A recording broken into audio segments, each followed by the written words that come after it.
Policy बाजार पर 1 करोड़ रुपए का टर्म लाइफ इंश्योरेंस केवल 450 रुपए महीने से शुरू। त्रिपुरा की, जहां पर मार्च तक विधानसभा चुनाव के आसार हैं और जिसके लिए बीजेपी ने चुनावी तैयारी तेज कर दी है। आज त्रिपुरा के धर्मनगर में गृह मंत्री अमित शाह बीजेपी के चुनाव प्रचार का शंखनाद करेंगे और 1000 किलोमीटर की 2 रथ यात्राओं को हरी झंडी दिखाएंगे। बिल्कुल, अमित शाह जन आशीर्वाद यात्रा की शुरुआत भी कर रहे हैं, तो इसको इस तरह से भी जया देखा जा रहा था कि भारत जोड़ो यात्रा के जवाब में बीजेपी भी एक तरह से जो चुनावी अभियान है अपना वो इस तरह से शुरू करने जा रही है। अलग अलग यात्राएं करेंगे और कई राज्यों में अमित शाह अब जाने वाले हैं। इसी महीने में अलग अलग राज्यों में वो पहुंचेंगे। 12 जनवरी को ये जो यात्रा है ये पूरी होगी, जिसमें 10 लाख लोगों को जोड़ने का लक्ष्य बीजेपी ने रखा है। अमित शाह मौसम खराब होने के कारण सीधे त्रिपुरा जाने के बजाय गुवाहाटी पहुंचे थे, जहां से आज वो त्रिपुरा जाएंगे। ज्यादा जानकारी दे रहे हैं हमारे सहयोगी रत्नदीप।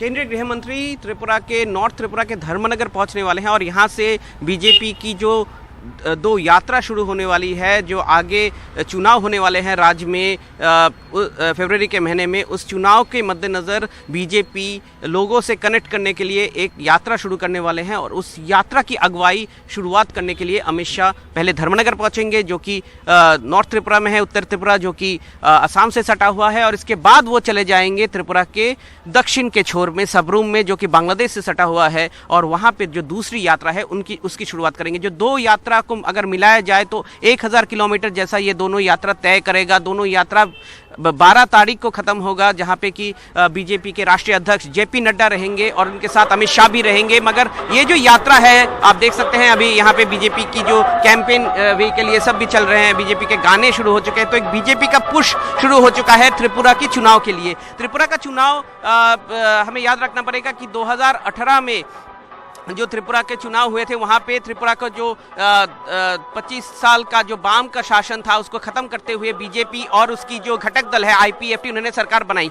मगर सरकार बनाने के बाद हमने देखा कि त्रिपुरा की बीजेपी के अंदर बहुत अंतकलह था, रेबेलियन हुए, 5 पार्टी एमएलए अब तक पार्टी छोड़ा है। आईपीएफटी से भी बहुत लोग निकल चुके हैं, 3 एमएलए आईपीएफटी से चले गए हैं और एक ऑपोजिशन रिसर्जेंस त्रिपुरा में देखा जा रहा है कि ऑपोजिशन थोड़ा अपने धीरे धीरे से अपनी पकड़ बना रहा है। और इसके मद्देनजर रखते हुए ये जो यात्रा अब त्रिपुरा में करने वाली है बीजेपी बहुत महत्वपूर्ण है। इस यात्रा में 10 केंद्रीय मंत्री शामिल होंगे, असम के मुख्यमंत्री हिमंत बिश्व शर्मा शामिल होंगे और 200 मीटिंग होगी, 100 पदयात्रा होंगी। और इसके साथ साथ ही कल अगरतला पहुंचने की बात थी अमित शाह की, मगर जो कि वेदर खराब होने के कारण उनका फ्लाइट गुवाहाटी डाइवर्ट करना पड़ा और आज भी मौसम थोड़ा खराब है। मगर जैसे ही मौसम खुलता है यहाँ पे अमित शाह आएंगे, यहाँ से अगुवाई करेंगे बीजेपी की जो यात्रा की, और बीजेपी का जो कैंपेन है त्रिपुरा के चुनाव के लिए वो यहाँ से शुरू होने वाला है।